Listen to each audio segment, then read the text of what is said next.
This is called They Wait December. All through December, they waited for him to come home in time for Christmas. The neighbor across the way wrapped his elm in lights, red, green, blue, and yellow.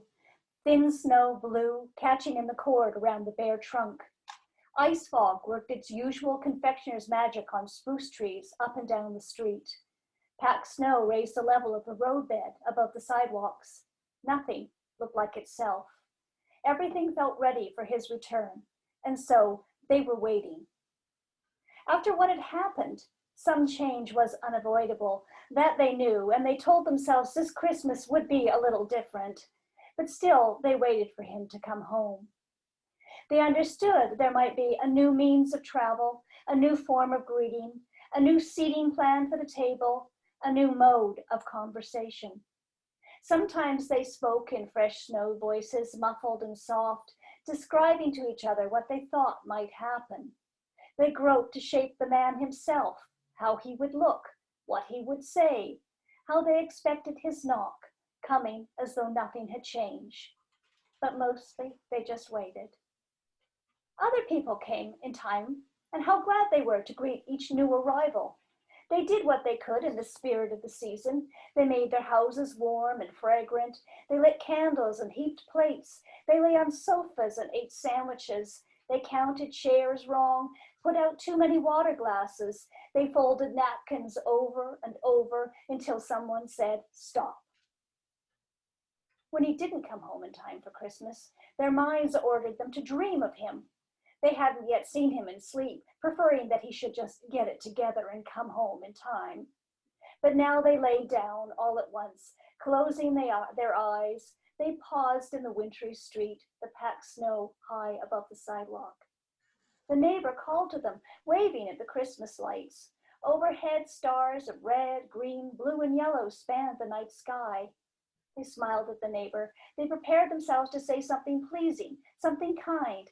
Nice lights, good job. But they knew they were dreaming. And in dreams, nothing looks like itself, corny but true. And already the neighbor's features were stretching and squishing, half CGI, half something ancient, ancestral. The faces before them altered in furrows and folds. Their forehead pulled, the jaw puckered. They grew hopeful, mindful of their December vigil. They had waited so long, and now at last, and now at last, and now. In the moment before they woke, they remembered the way his hands spread, the tuck of his mouth, the shake of his head, but already they were awake.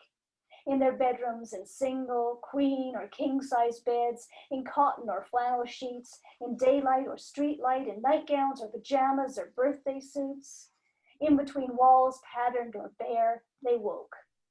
Eyes opened, brown or gray, or blue or green or black. Eyes opened and looked. Looking, they counted themselves in beds and in bedrooms. There were so many of them, and double the quantity of eyes, but only one of him, and he was not come home yet. Christmas froze into January. They had no ending for this story. They put Christmas away, packed it back into plastic boxes. A Chinook wind came and canceled the confectioner's sugar. They put the tree in the alley where it stood, a wooden spine, rooted vertebrae. They stopped waiting. They would never stop waiting. New seasons brought fresh disguises for despair, each as stupid as the last. Clouds, rainbows, anniversaries, fortuitous coincidences. Pictures fell from walls. Candles lit themselves, song lyrics spoke, and books fell open to underline passages. They looked for him in unexpected gifts, in a nephew's laughs, in toast to nobody. They looked for him in old letters and pixelated photographs. They looked for him in each fresh snowfall and every damn change of the weather. Knockings came at doors as though nothing had changed, and they answered each and every one, standing helpless on the threshold, holding open arms, catching nothing but spring snow, still falling so long past Christmas. And that was written for Tim Sutherland, who was a Calgary writer, director, actor, who passed away 5 years ago, but was very much one of the hearts of this city for those who knew him. So thank you very much for listening. Thank you so much for your work. I've loved today.